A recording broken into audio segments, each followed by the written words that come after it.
If you're underwater and someone's holding you underwater and you're drowning, you're not thinking about what's on TV. You're not thinking about the football game. You're not thinking about what you're going to eat and who this person and what this person say. The only thing you're thinking about is air. How can I survive? In that moment, that is the only thing you're thinking about. When you get to that place where you're like, enough is enough. Like, I don't care. I don't care that things are I might lose my house. I don't care that I'm gonna miss the bill. Like, I don't care. I'm only trying to survive. I'm only trying to breathe right now because I'm underwater and I just need to breathe peace. And my oxygen is peace. My oxygen is not being in emotional pain. Letting go means letting go of the way that you've been meeting an unmet need in an unhealthy way. We use resentment as kind of like a personal reminder that I will never let anyone do this to me again. I always call resentment like the cousin of anger. It's a way that we meet an unmet need. Anger's always got fear under it. So from keeping away from the fear, I will resent that person, which is how I'm holding on to that fear. That's how I'm meeting that unmet need. If I let go without learning how to meet that need in a healthy way, I go straight into pain. I go straight into fear and straight into pain. And that's why I won't let go of my resentment. So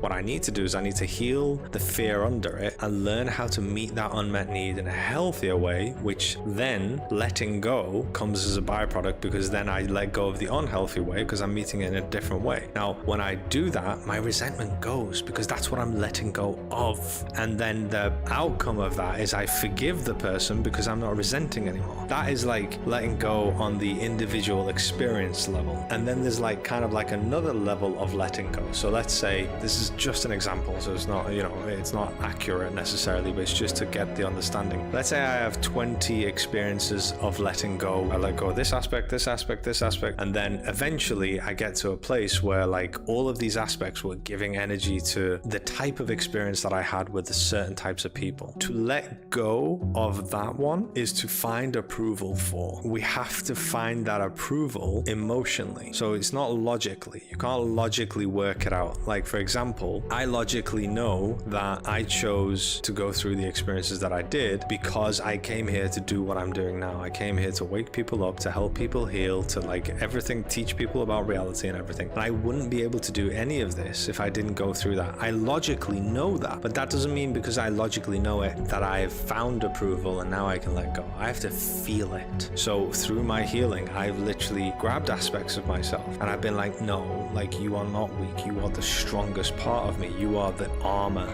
that I have needed. And I see them, like as I'm healing them, I'm seeing them like go on. And these are all the aspects that collectively we call the ego. The ego is not necessarily like the inner child, that is a single essence of us. When we refer to the ego, it's the behaviors of the collection of aspects that have learned how to keep us safe. So when I'm bringing these aspects in, I'm like, no, this behavior is not a bad behavior. You've kept us safe. And then you kind of start practicing so much self-love that then you love yourself so much. You love this version of yourself, and you would never be this version of yourself if you didn't go through what you went through. And I don't want this version of myself to change. So I am finding approval for what I've been through. Again, I logically knew, but I didn't feel it up until this moment. But this one was at a much, much higher level of finding approval for. You realize that when you're underwater, all you want to do is breathe air. And this is why we chose the path that we did, to experience the pain that we have, because that's what got you to only caring about feeling peace.